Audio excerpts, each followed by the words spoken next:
Yeah, and if you're watching here on YouTube, the Rye Bread and Mustard we are now happy to unveil the Rye Bread and Mustard team dog. Who is that dog, Hanno? Oh, it's Lola. Hi, Lola. Um, she's just hanging out because mommy's gone on a work vacation, so she's pretty clingy while mom's gone.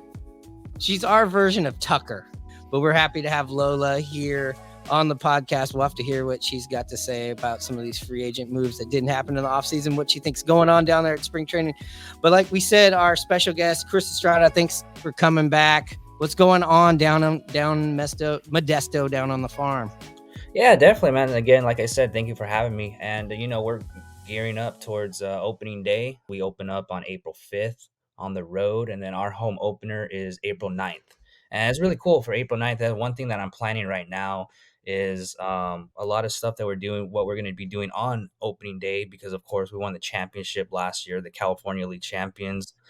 So we're going to be doing a big celebration ceremony for that day. And that day is all going to be about the 2023 championship and stuff like that. So we're doing a lot of planning on for that. Championship celebration. We don't even know what that is. What have you ever heard that word before involving Seattle baseball? No, but that's really cool. How many players do you think you're going to have back on this year's Modesto club offhand?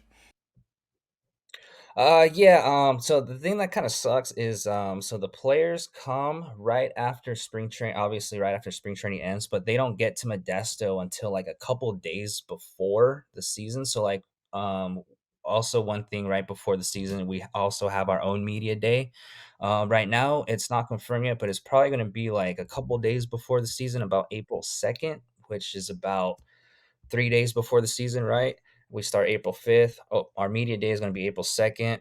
The players show up like one day before then, and I don't even find out what the final roster is probably that morning of, when everyone's getting their jerseys and we got kind of like a checklist, writing each other's names. All right, who's here, who's not? So that's one thing. Either I would get like the roster like the day before or that morning of. But based off of last season, last season we ended the year with 10 draft picks on our team. So last year for the draft, now it's only 20 players other than the free agent drafts after that. But for to have half the team as draft picks, so I'm thinking at least half the team will probably be back, and that's just draft picks. I'm thinking a good maybe 8 or 9 of those will be on the team to start the year, and that's not even talking about the guys that were already part of the team that will probably come back as well. So I'm thinking for the good chunk of the half or the good chunk of the season, it's going to be very fun because especially since the team was hot to end the season, I think they're going to start the same way. Before, obviously, of course, when I get all sad and they all start getting promoted. I'm looking right now. If you're listening to this at home, if you go onto the Mariners or just Google like Mariners prospects, they do have the prospect rankings here on MLB. They obviously have Cole Young, number 1, Harry Ford, Colt Emerson, Lazaro Montes, Aline Celestine, Johnny Farmelo. I've heard a lot about him. Ty Pete, Tyler Locklear, Michael Arroyo, and Jonathan Clase. Right there, that's your top 10.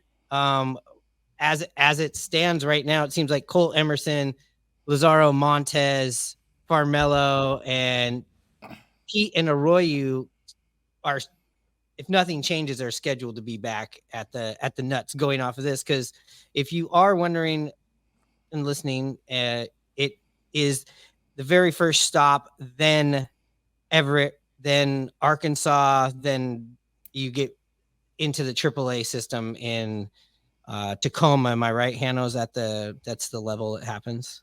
Yep, you're correct. One other note on the players. I was also reading that these guys, there's 21 players on the roster, so it's 21 out of the 30 top prospects in the Mariners system that will be playing in this first inaugural game against the Padres on Friday afternoon. Yeah, I see that MLB is doing this across the board for like 4 days. So every team is participating. Yeah, so it's called the Spring Breakout game. So every team, like you said, every team is participating, and it's basically like a minor league all star team against another team's minor league all-star team. So like you said, Hanno, the top prospects of each team will take on top prospects of another team for a fun little exhibition game. Yeah, it's really cool that they came up with this idea this year to let these guys um, get some action against some of the other club's best players. And also this year, we've seen quite a few of these guys on this list getting chances during spring training as well, Myron, as you know. Yeah, I mean, if we just go to the stats right here, and you're looking at bats, I believe, well, as it stands right now, Samad Taylor and Cade Marlowe seem to have the most at bats, but those are guys that are either going to be in AAA. Those guys have been to the major leagues. They're right there. But as far as after you go after those at bats, the most at bats that you're seeing here is Cole Young, who's had seems like he's in the news every other day. We're looking at a lot of these at bats after we go after the tweener guys that are going to be either part of the, what do we call it, the taxi squad. You get into Cole Young is the next guy, and Jonathan Clase. I would say those are the two that have made the most rumblings. It seems like Jonathan Clase has got 21 at bats and he's hitting 381. That's pretty impressive. And again, Cole Young seems to have been having a standout spring training. Already went yard. It seems like the Mariners' future looks really bright. Just to shift, we'll get back into this game, but it is one of these things that God, the future looks so bright, and I'm so happy everybody is still here. Because at this time, when we had you on here last time, we were like, it's going to be sad to probably not see all these guys come through the system together, because we figured they were going to get traded. Yeah, we did, but the Mariners totally did kind of a 180 and changed up their ball club a totally different way this year. And I'm not surprised we didn't go out and spend any money, but I am surprised we did not trade these guys, which I'm happy, which also makes me a little frustrated that going, all right, if the future looks so good, in a year or 2 or 3, how good and young and plentiful we feel like this team will be, especially offensively, why not go out and just overspend for a year or 2? Oh yeah, I'm thinking along the same lines as you, but yeah, exciting to see these guys grow together and play together, and be kind of a pipeline like some of the really good clubs that we envy. The Houston Astros, the Atlanta Braves. I mean, we don't know how it's going to turn out, but that sure would be nice if it did turn out like they are, as well as the Dodgers. Yeah, and I mean, we'll get away. We'll stop. We'll leave it right there. But Chris, you were even saying that you thought that probably some of these guys would be probably used, and they weren't. We're also very excited about that.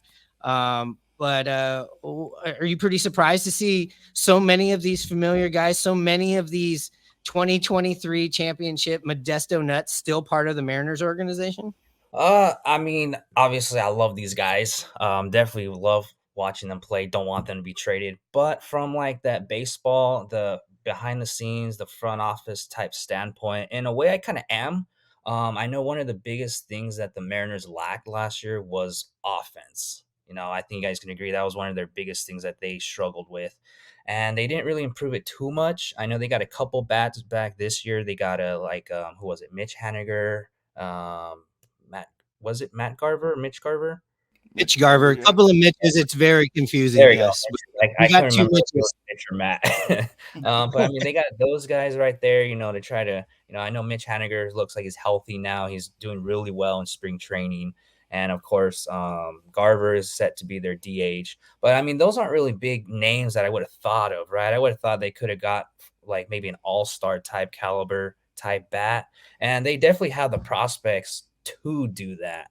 One of the biggest things is their middle infield. I think for if these guys turn out the way that they're projected to turn out, their infield is stacked, and they probably in the future they don't have space for all these guys. Like you mentioned, Cole Young is probably set to be their future shortstop. You're talking about Colt Emerson, who's probably set maybe to be their future second baseman. And then if you have those two guys who are very big studs, you're not even talking about like Michael Arroyo. You're not talking about Ty Pete. Another guy that's under the radar that I brought up to you guys, if you guys remember, was Brock Rodden, draft pick from the past season. He was actually invited to spring training, a non-drafty invite to spring training. I got to see him in person. I'm very high on him. So he's another guy that can kind of play all over in the infield as well. And that sounds stacked right there. And that was just guys that were in Modesto last year already. And they even have, I don't know if this is I didn't know what position he played, but Selstein, is he technically a shortstop? Yeah, that too. Yeah, haven't even seen him yet. He's a shortstop, and I mean maybe maybe in the future, maybe they try to push him to third base. And once they realize they might not have space for him at shortstop anymore, they might try to put him at the hot corner possibly in the future. The story seems to me like it's been Cole Young, Johnny Farmello, and Jonathan Clase have seemed to be like the biggest standouts offensively for the Mariners. It's been a little bit quiet around Harry Ford since the start, but those three have stood out. Ladies and gentlemen, a very funny man. Please welcome from Seattle, Jay Buhner. Here's one for you. Horse walks into a bar. Bartender says, "Hey, why the long face?" Here's one for you. Aren't you glad he decided to play right field for the Mariners instead?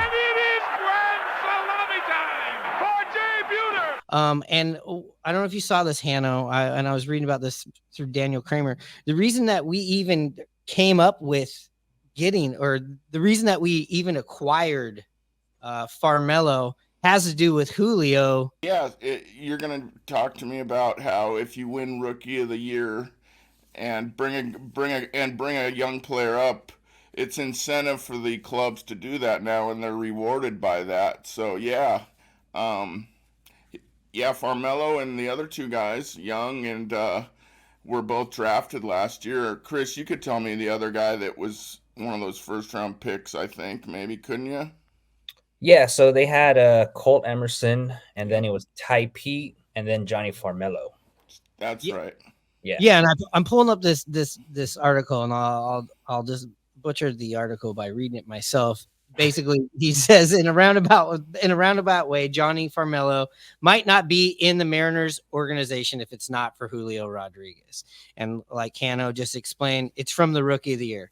Farmello was selected 29th overall in last year's draft, and it was in a prospect promotion incentive round. This round was installed as a part of the new collective bargaining agreement. So this is only the second year this was even in play, and the Mariners got to take advantage of that. And it's to reward teams for promoting their best prospects to the big leagues at the start of the season, then having said rookies, after a full year of service, factor into a major league postseason or a major postseason award. So Rodriguez, played his way onto the opening day in 2022, and then went on to, like Hanno said, we all know, or if you're just joining, Julio won AL Rookie of the Year. So that's how Farmello has showed up. And he has, I love a lefty, nice lefty stroke. Tell us a little bit about Johnny Farmello. Yeah, I'll do the best I can. So I didn't get to see him very much. He definitely has a very lively bat. He came up last year for our playoff games, so I literally only saw him for 4 games, and I thought that was crazy. And I remember big triple, right, in one of those games. Yeah, in the first game he had a big triple, and then in our championship, our first game 1 of the championship series, he had a 3-run home run. Yeah, 3-run home run to give us the lead at that point. Yeah, so that was huge too, and that was only his third Cal League game at that point.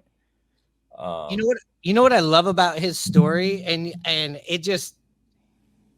some people always say, don't bet against the story. And when you look at like Johnny Farmello and you're like, how did we get them? Or how did this player end up on this team because these guys didn't pick this guy?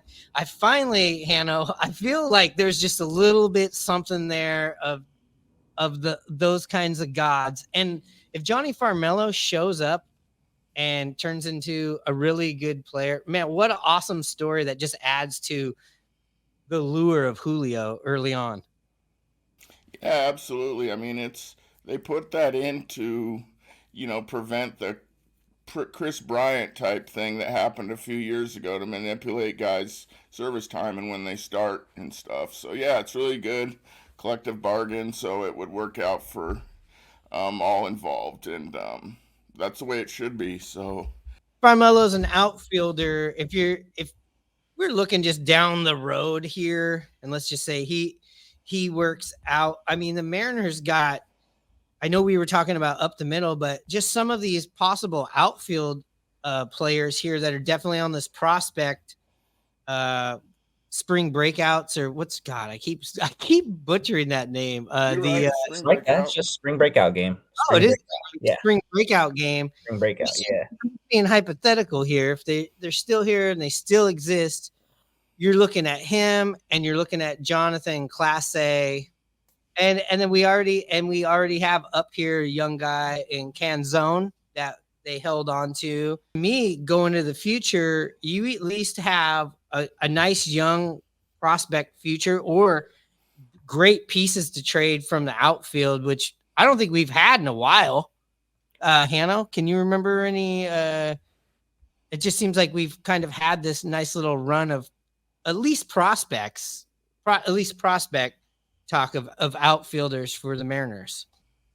Yeah, absolutely. When you talk about the Mariners and their system, yeah, there isn't quite a pipeline for players that come from the outfield position. I mean, Julio is pretty much the last one I can remember that came up and, all the way through the system. But, I mean, I look at these names that are playing in the spring breakout. I mean, Lazaro Montes, he has a lot of pedigree. A lot of people have talked about him because of his bat, reminding them of Alvarez from the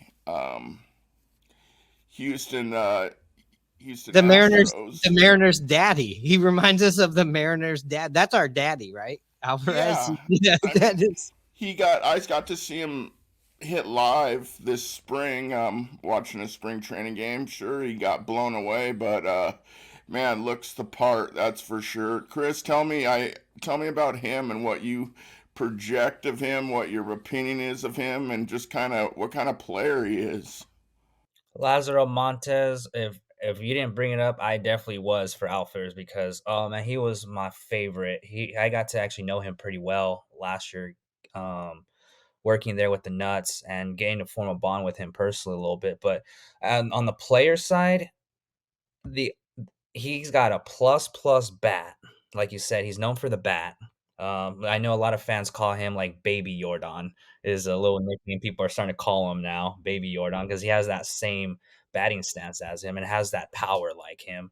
And he has not many people know this probably, but his arm is like a plus arm. He has a cannon for an arm. Or in the playoffs, he threw out a guy in the game 1 against San Jose. He threw in extra innings. He threw a guy out from right field, deep right field, trying to tag up to third, threw him out. Next inning, we walk it off and win. And then the very next game in San Jose, to end the series, the guy was trying to tag up from third to go home, and he threw the guy out at home the very next day, and we clinched right after that play. So he definitely has a plus arm. The only thing why I think he's underrated from the rest of MLB and maybe other fans around is the concerning part for him is his defense. And the reason why for his defense is he's really big guy, really built, very strong, but I think he struggles with running. I think his I don't think he runs very well right now. Again, he is only 18. But I think his legs and body don't really quite fit. He does struggle a little bit with running. So I think that's why he's slightly underrated, where the rankings for him might be a little bit down because of that. And I think because of that, it looks like he might be a future just set for DH if he's not able to fix his running and speed. He might be set just for DH if he's not able to play outfield, or maybe they might have to transition him to maybe first base, is what I see him in the future. That works. That works with us. I mean, throwing out our first pitch on opening day is Nelson Cruz, one of the second best DH the Mariners ever had, and our beloved Edgar Martinez wasn't a defensive making the baseball tonight's webs gems kind of guy, but we still like him. So when you're talking about him, his defensive liabilities, besides his running, are you saying basically that it's his jumps on balls, his anticipation, or is he, because he is such a big man, he's just kind of slow too? Yeah, I think it would be a little bit. I think he does need to work a little bit on his jumps a little bit. But I think it might be just because of how he is, how he's built. He might just be a little bit slow right now. Yeah, that's what I'm thinking. And you mentioned he played right field. Did he get any time in left field at all? No, he was primary just right field. Yeah.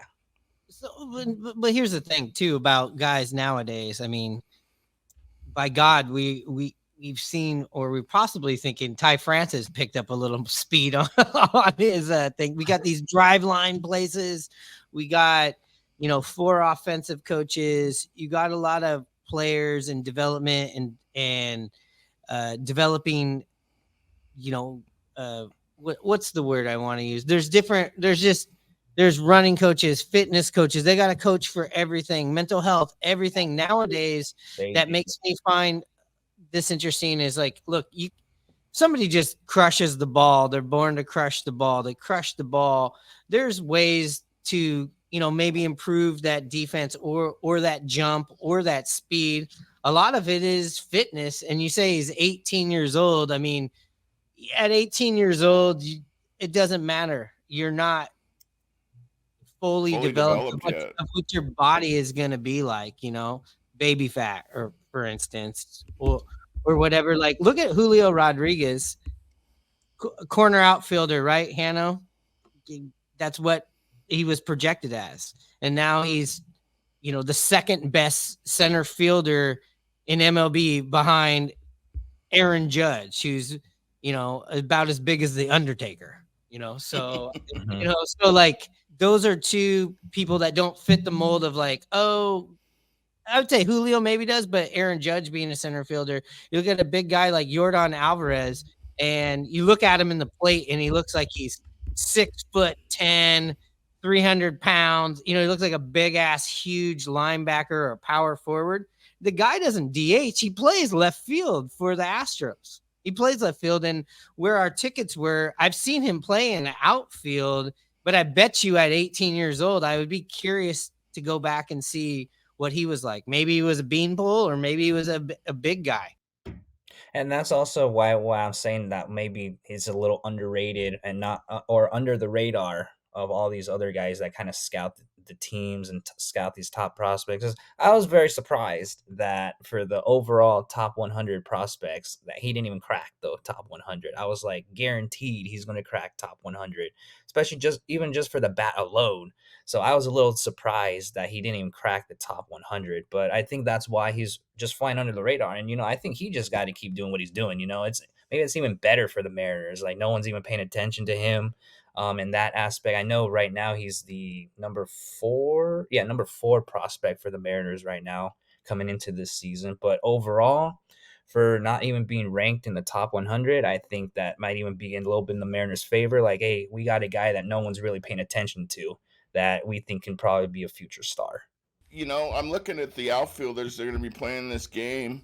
And the other 3 that we haven't talked about are Spencer Packard, Alberto Rodriguez, and Aiden Smith. Do you know anything about those 3 guys?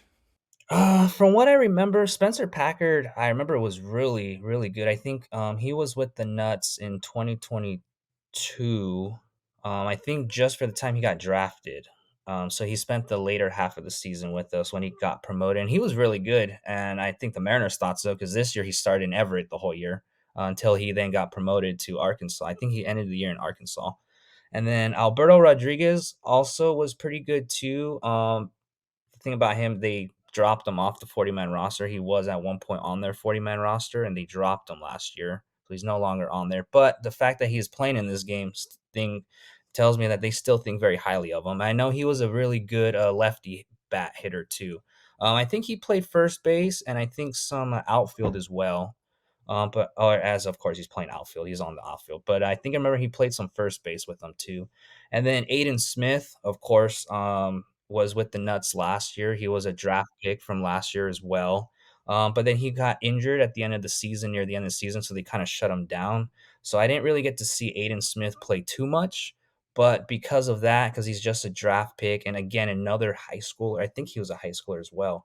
The Mariners drafted so many high schoolers last year. I mean, all three of their draft picks, the top first rounders, Emerson, Pete, Farmello, were all high schoolers only. So I think Aiden Smith, I'm excited to watch him play this year in Modesto. I'm sure he's going to start the year with a bunch of, probably all of those guys are going to start the year in Modesto this year. Man, we're so lucky to have you down there on the farm and being able to talk about these players. It's a treat for us and our listeners to have you on. That's great. And you're talking about, the top 100 prospects. The Mariners have three players coming off of that top 100 you talk about. We got Cole Young at 37, Harry Ford at number 38, Cole Emerson at 87. We're used to the snubs in Seattle. I mean, some people make top 10 catcher lists, and they don't even put Cal Raleigh. And I don't care, throughout the most runners and hit the most home runs as a catcher. You think that's like a qualification to at least get in the top 10, No, yeah, definitely. So we're used to the snub. Go ahead. We're used to the snub. Go ahead, Hanno. So Chris, we've talked about a few times now, brought up the number one overall pick or rated player in the Mariners organization, Cole Young, had a good spring training. And so he was drafted 2 years ago then. Is that correct? 2021. Yeah, 2021. And then the following year was 2022. Colt Emerson was drafted. Yeah, okay. And then last year, was Pete, Emerson. Oh no, in 2022, Cole Young was drafted. Yeah, 2022, Cole Young was drafted, and then last year was Cole Emerson. Yeah, that's right.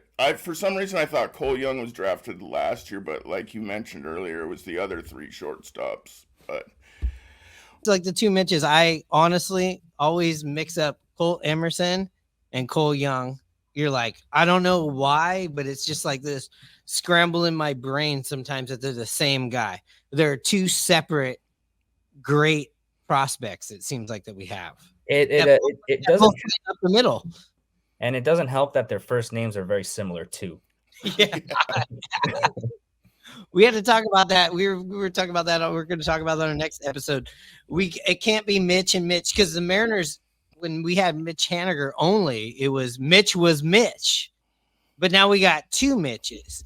One name's Haniger, obviously, last name Garver, the other one. We can't call him Hanny because we got Hanno on the show. He ain't going to allow that shit. So we're just definitely going to have to go with Haniger and Garv Sauce, I guess.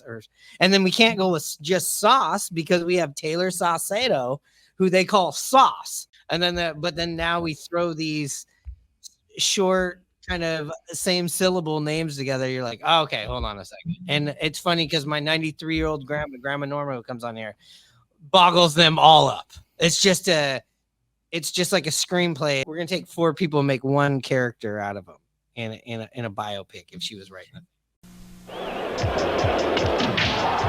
The World Series, where a pitch is not just a pitch, it's a World Series pitch. Where a hit is not just a hit, it's a World Series hit. A win is not just a win, it's a World Series win. Now, you've got a chance to win a trip to the 1984 World Series by entering Major League Baseball's Grand Slam sweepstakes at all Major League ballparks and participating retailers. Baseball fever. Catch it. The preceding message was furnished by Major League Baseball. Yeah, as we move along to pitchers, I look at this name and I see that Walter Ford is on the squad, and the reason I bring him up is because he was on one of the rock stations, interviewed in the morning, KISW, with your friend Miggs, Myron, and I found out that his nickname is the Vanilla Missile. Do you tell me a little bit about Walter Ford? Have you seen him pitch in Modesto? So I have not seen him pitch in Modesto yet. So I think he was a draftee from, I think 2021, I think, or 2022. Yeah, I think it was 2021.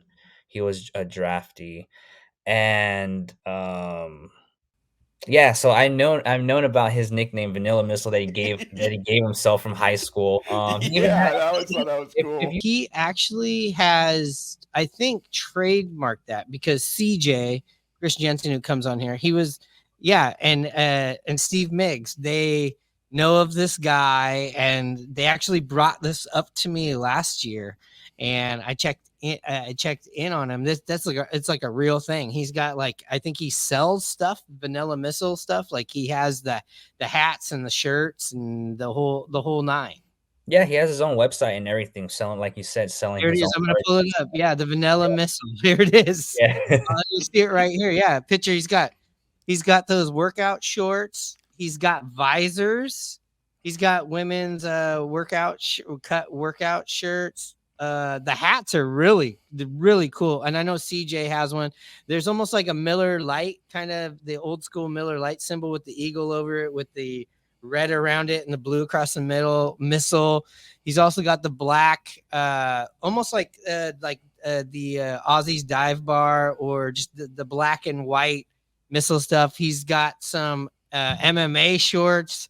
Damn, this guy should be paying us. But yeah, if you go on the Vanilla Missile, I mean, home, shirts, hoodies, shorts, accessories, brand prep. We're gonna have to get a hold of him. But yeah, he's all about. He's from that NIL age group where they just definitely know how to probably influence and market themselves. This is great. It's great stuff. Funny name. Go ahead, Hannah. Oh yeah, definitely. Yeah. So as I go over these names, is there any guys that stand out to you that you've seen down in Modesto that kind of were the horses of one of the teams down there, or are these guys all relatively new? I know Jeter Martinez was drafted, I think he was out of the independent league or the international draft, I believe, if I remember correctly. So any of these guys stand out to you? Yeah, so the thing with pitching, I think as far as prospects go, is slightly a little lacking compared to their offense overall for the Seattle Mariners in their system overall. Their hitting is like, if you had to compare, their offense is like way up here, and their pitching prospects are like probably about down here. Yeah, they're all in Seattle now. And I was going to say, and that's not much of a concern because I think the Seattle Mariners themselves have one of the top starting staffs in all of baseball. I think they have some young and some of the best, like, coaching and the people that are developing of pitchers. And the Mariners constantly will trade for guys that you're like, what the fuck? You go and you look, if you go up and you look up their stats, we trade for a guy, he's got a 6.9 ERA guy in a bullpen, and then the next thing you know, he goes down to whatever, Tacoma. He's there for a while. He comes up due to an injury. Next thing you know, he's just a dependable lights out reliever, right, Hannah? We've seen it so many times. Yeah, you're right. That is the one thing that the Mariners organization is so good at, as far as just find and buy low on pitching and turn it up and turn their value. They can find these people and turn the value of them up in a matter of time. It's pretty amazing. Go ahead. Estrada. Yeah, and also too, like, the starting staff, other than Luis Castillo, the other four guys are homegrown guys, and I think that's a big factor in, showing how great they raised these prospects up to be big league ready. The George Kirby, Logan Gilbert, and last year the Bryce Miller and Brian Wu. I mean, they made sure those last two, the newest guys, struggled a little bit, but I mean they were just getting their taste in the big leagues. I'm excited to see what those two can do this season with a full season under their belt. Um, but for these spring breakout guys, so the some of the guys when I'm looking at who's going to be pitching this game, relief pitchers, well, at least a relief pitcher that I know because he played with the Modesto Nuts last year was Juan Burgos, righty Juan Burgos. He was either he was basically the setup guy, closing guy, so he was a late inning guy that they had him down there in Modesto, and really good pitches. One thing he did struggle with was with his command here or there. So I'm sure if you look up his stats, the ERA I think is pretty good, about in like the threes. And I think for especially low A, high A, if the ERA is in between the 3 and 4, I think for a relief pitcher, that's really, really good. Especially for me in the league that I'm in for low A, we get a lot of guys that, are recently drafted. So, like I said, we get a lot of high schoolers, we get a lot of college guys that are just barely out of college. So the command sometimes isn't there too well, or especially like Juan Burgos and a lot of other guys, they're international guys. So they're kind of almost just learning to actually play. They've been growing up, on the international side where they're from, they're probably just learned to throw fastball. So now they're learning how to throw other pitches. So it's more of a, just building up their other pitches type of league. But Juan Burgos, when he has his command, lights out stuff. Another guy that I've gotten to see pitch, Troy Taylor, was kind of like the closer for Modesto last year until he got promoted. He was part of the first promotions last year once he got promoted to Everett. Another guy, again, was either kind of hit or miss. He's either going to strike out the guy or he's going to walk and give up hits to a guy. But most of the time, he was striking guys out. And then you have the other guys I got to watch were Michael Morales, who last year was his second year in Modesto. So this year I expect him to be promoted to Everett. He's a really, really good pitcher. I think he's their top starting pitching prospect, I believe, too. If I go back to their roster here. Oh, other than Emerson Hancock, but he does already have a little taste in the big leagues a little bit. But I think Michael Morales is also set to be their top pitching prospect right now, at least going into the season. He's a right-handed pitcher. And then Logan Evans, I think I'm excited to watch Logan Evans pitch. I got to see Logan Evans pitch a little bit with the Modesto Nuts. He was a draft pick from last year as well. So I didn't get to see him too much, but I'm excited to watch him pitch this year. Yeah, when you talk about the pitching down there, I mean, it just makes total sense. These guys are, like you said, just starting their careers. They probably have wiry, just incredible arms, and now they're just trying to refine their craft. And instead of being just throwers, they're becoming pitchers. So it makes total sense when you say that the command is not there, and that's what they're trying to dial in as they make their way up the ladder through the systems. Definitely. And then, the guys that really have it down, those are the guys that you see in the fast rising through the farm system. Like Brian Wu, I saw him pitch, I think like 5 games in 2022 in Modesto before they bumped him up. The same thing. He's not pitching in this game, but he is on the top 30 prospect list when he just got added. But I'm talking about number 28, Marcelo Perez. He started the year a little bit on the injured list. He was recovering from an injury, but once he got back to being able to pitch, man, was he on cruising. And I was sad that he was maybe there for like a month and a half before he got promoted to Everett as well. And so, like, the guys that really have it, you can tell because those are the ones that are in the high rise, especially I think too in the Mariners system, because like I said, as far as starting pitching goes, they are a little bit lacking a little bit on that side. The starting pitching depth doesn't look as great as the offensive depth, But it remains to be seen if these guys can really turn it up a notch as they get older and mature a little bit more in these coming years. What do you know a little bit about this Tyler Locklear guy? It seems like, as far as the talk, and you look at the projections, he is projected to possibly at some point make an appearance here this year. I know he goes a little bit under the radar. What do you know about Ty Locklear? Let's see. I'll do my best on Tyler Locklear. So he was a guy that was drafted in 2022, and I only got to see him for like a month because last year, again, he was one that the Mariners thought highly of, and last year he played and he got bumped to Everett last season. But he was a guy that right away he definitely you could see his power and offense stuff was there. He's I think right-handed first baseman. Um, yeah, I was very excited to see him play the short time that I got to see him play.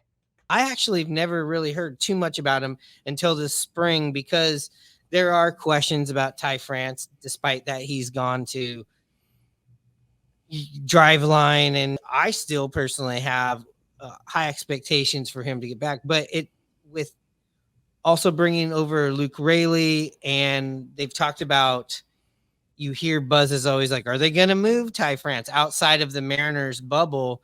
And I've heard the name Tyler Locklear outside of the Mariners bubble quite a bit, but until now, I've never heard of him. Have you, until recently, Hanno, have you heard anything about him? I basically heard the same thing you've kind of heard. His name is out there. Some people are high on him. The folks that follow the minor leagues, and yeah, I've heard the same thing, that he possibly might get a chance at some point this year.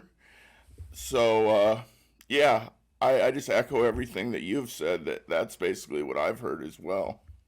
He's definitely the guy that's came out of nowhere, I would say, out of these prospects that you're hearing about, that I don't feel like I heard about him ever until recently, till the spring. But that's what spring training is all about. Yeah, exactly. Guys making names for themselves. And another guy I noticed on this list was Ryan Bliss, part of that trade with Arizona, that has gotten a lot of playing time this year, and has played a lot in spring training. So that's cool that he gets to be in this game as well. Yeah, when you're looking at this roster, there are a couple of those players that obviously Chris Estrada has not seen down there in Modesto, and he's one of those guys that I would assume you're going to see him this year at some point, especially when you got somebody like Polanco that plays third base. I feel like Ryan Bliss is a guy you're going to see if Dylan Moore, Sam Haggerty don't, or Arias, or if something, right. or if something happens with Josh Rojas. I mean, he seems to kind of be like the next guy as far as these people on this roster.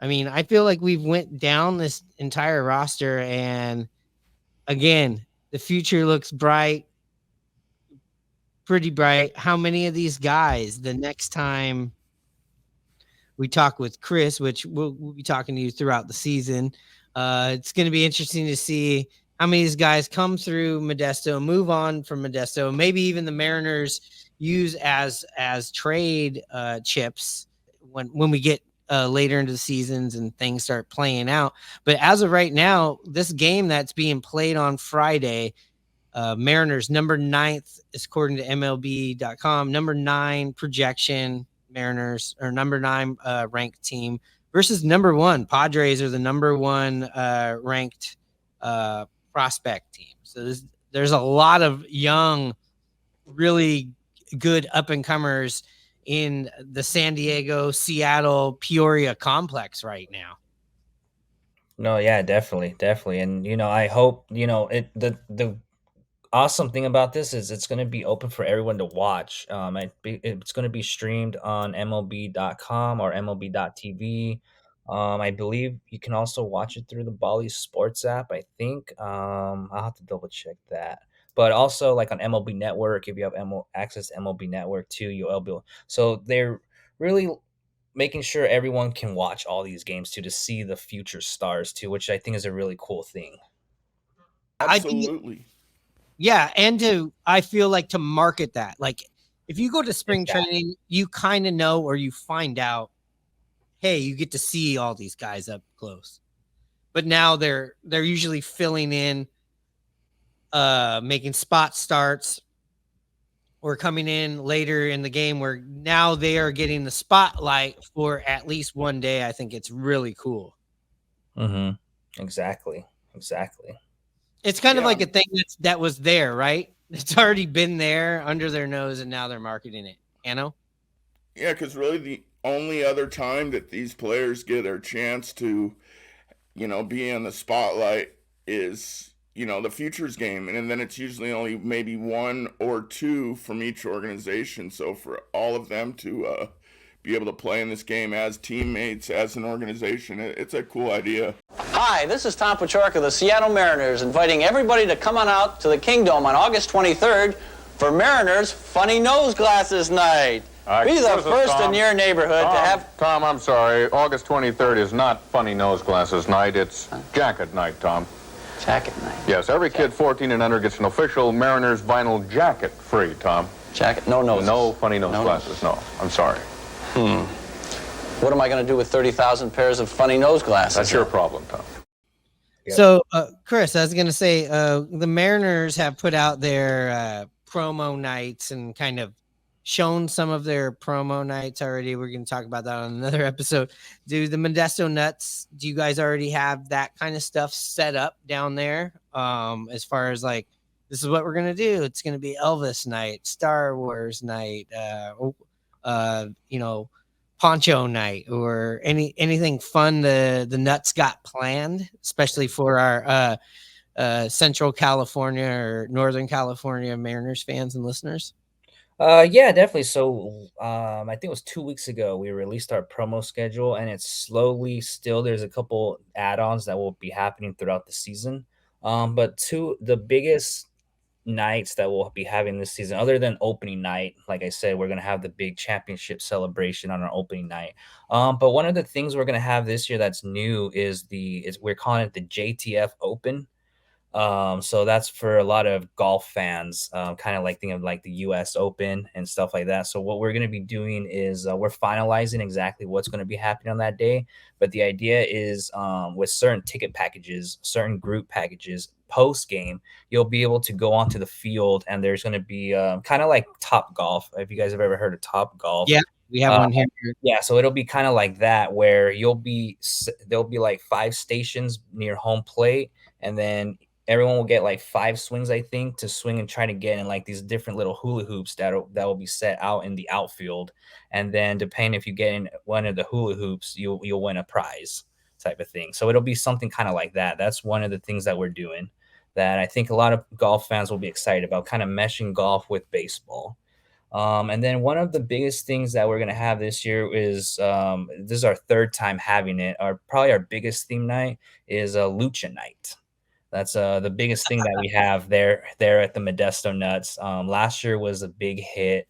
We had to come up with like the storyline. It actually caught wind like kind of nationwide. I was told that at the time I wasn't running our social media. I wasn't running that till near the end of the season. But I was told like during the summertime we had filmed these videos to promote our Lucha Night.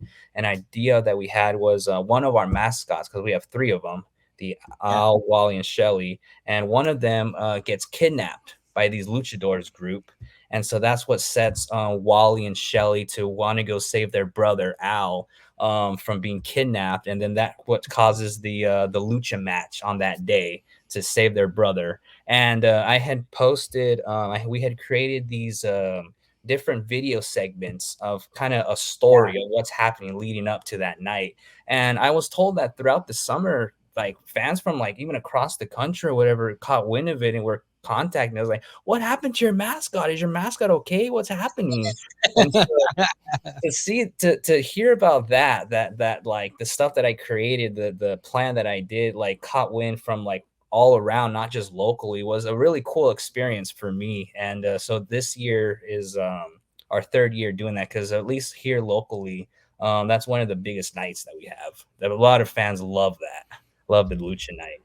Oh man, that is great. The Mariners have bowling night this year, which I'm interested to see what that is. But no, the minor league games, I just love the creativity of the promotions that they have, and you guys definitely probably have more of a rope to do those kinds of things.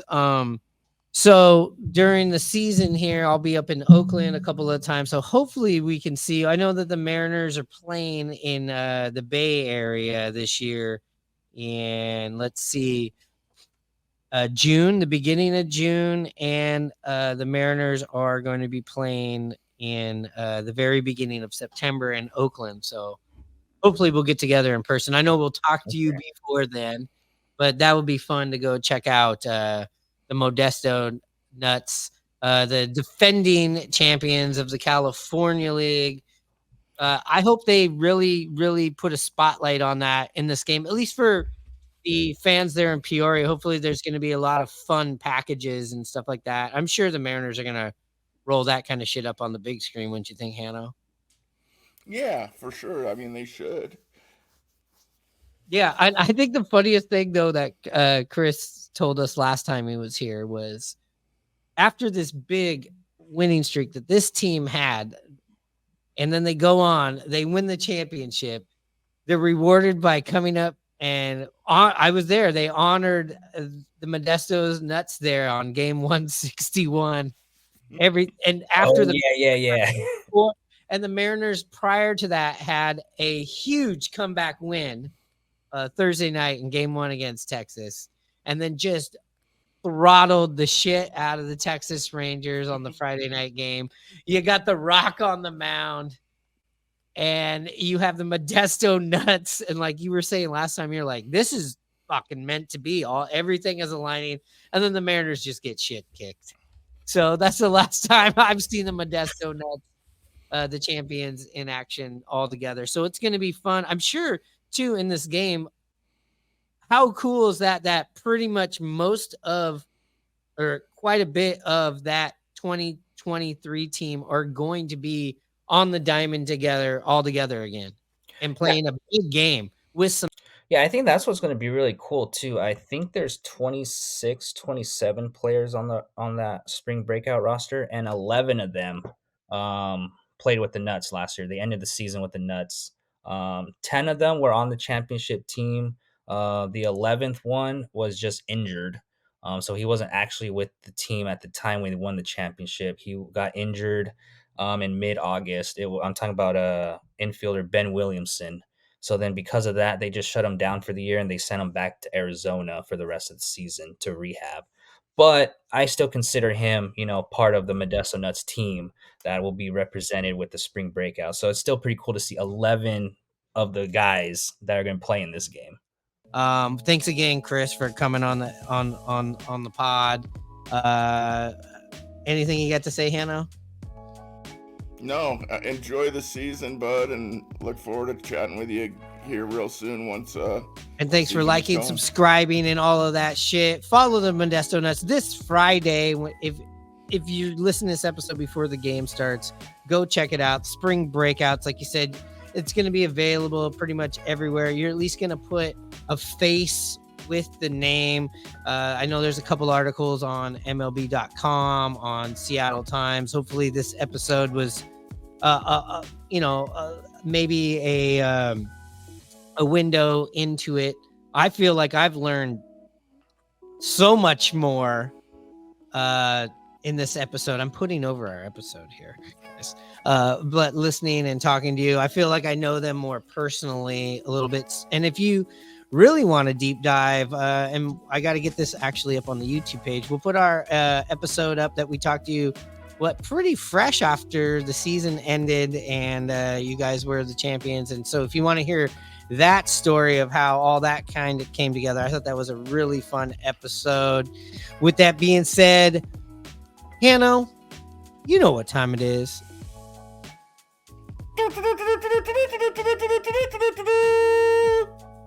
Charge.